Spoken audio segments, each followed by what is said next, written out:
السلام علیکم ورحمۃ اللہ وبرکاتہ۔ میری بات سنو، چاہے تم لڑکی ہو چاہے تم لڑکے ہو، پورے غور و فکر سے اور دل سے اور پوری سننا۔ تمہارے دل میں بھی گلے شکوے ہیں نا کہ کوئی نہیں ہے تمہارا؟ کسے بتاؤں اپنے دل کے راز؟ یہ دنیا میرے ساتھ ایسا کیوں کر رہی ہے؟ یہ لوگ میرے ساتھ ایسا کیوں کر رہے ہیں؟ اور میں خود بھی کچھ کر کیوں نہیں پا رہا؟ آخر میں ایسا کیوں؟ جب انسان دنیا کی زندگی کو ہی سب کچھ سمجھ لیتا ہے نا، تو واللہ ہی وہ اس سٹیج پر چلا جاتا ہے کہ دنیا کی زندگی اسے سمجھ نہیں آتی۔ اینی ہاؤ، تو ایک کام کر، آج رات جب سب سو جائے نا، تو چھپکے سے اٹھنا، کسی کو کانوں کان خبر نہیں ہونی چاہیے، اور سب سے الگ تھلگ ہو کر جا نماز پکڑ، بچھا اور اس پر کھڑا ہو جا، ہاتھ باندھ، آنکھیں بند کر، امیجن کر کہ تیرا رب تیرے سامنے کھڑا ہے، وہ رب جس کا تو بندہ ہے، اور اسے اپنا سب کچھ مان، اور یہ تصور کر کہ آج میں اپنے رب کو اپنی حالت دکھانے آیا ہوں، آج میں اپنے رب سے اس دنیا کی شکایتیں کرنے آیا ہوں، آج میں اپنے رب سے دل کے راز بیان کرنے آیا ہوں۔ 2 رکعت نفل نماز پڑھ، اور نماز پڑھنے کے بعد جھولی پھیلا دے، ہاتھ اٹھا دے، بچھا دے خود کو، اور دل کی گہرائیوں سے پکار اپنے اس رب کو جو تیرے دل کے حال کو جانتا ہے، جو تب بھی تیرے ساتھ تھا جب دنیا تیرے ساتھ نہیں تھی، جو تب بھی تیرے ساتھ تھا جب دنیا تجھے جانتی نہیں تھی، اور جو آج بھی تیرے ساتھ ہے۔ وہ اکیلا کافی ہے تجھے سنبھالنے کے لیے۔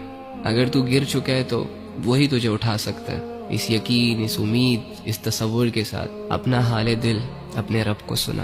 ایک آنسو کا قطرہ نکل آیا نا، یا تیری آنکھیں صرف نم ہو گئی، یا چلو اگر تمہیں صرف اتنا احساس ہو گیا کہ میں اللہ کے سامنے بیٹھا ہوں، میں اللہ ہی سے بات کر رہا ہوں، یقین کر کے اٹھنا کہ تیرا رب تجھ سے راضی ہے۔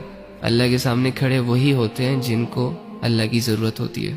تو اللہ کے بندو، آپ کے مسئلے کس نے حل کرنے ہیں؟ عاملوں نے؟ کالے جادو والوں نے؟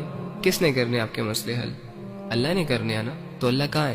ایکچولی میں آئی ڈونٹ نو وائی ہمارا یہ مائنڈ سیٹ بنا ہوا ہے کہ اللہ کچھ اسپیسیفک جگہوں میں پایا جاتا ہے، اور اللہ رب العزت کی جو مغفرت کے فیصلے ہوتے ہیں وہ نیک لوگوں کے لیے ہوتے ہیں، یا اللہ رب العزت جن لوگوں کی دعائیں قبول کرتا ہے وہ بہت نیک ہوتے ہیں، لمبے لمبے سجدے اور پاک صاف رہنے والے ہوتے ہیں۔ ہاں ٹھیک ہے، ان کا اپنا درجہ ہے، لیکن اس کا یہ مطلب بھی تو نہیں ہے نا کہ ایک عام انسان اللہ تک پہنچ نہ سکے، ایک عام انسان اپنے دل کی بات اللہ کو نہ کہہ سکے اور اللہ رب العزت کو اپنی طرف متوجہ نہ کر سکے۔ وہ کہتے ہیں کہ کوئی کعبے سے خالی ہاتھ لوٹ آیا تو کوئی گھر بیٹھے خدا کو پا گیا۔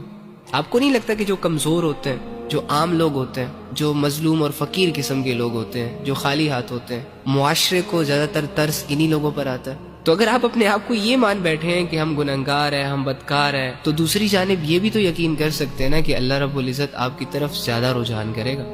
اللہ کے بندو، اللہ کہہ رہے میں تمہارے اشارت کے بھی قریب ہوں۔ اس اللہ سے اپنے مسئلے حل کرواؤ، جو اللہ ساری زبانوں کو سمجھتا ہے، جو اللہ دل کے حال کو جانتا ہے۔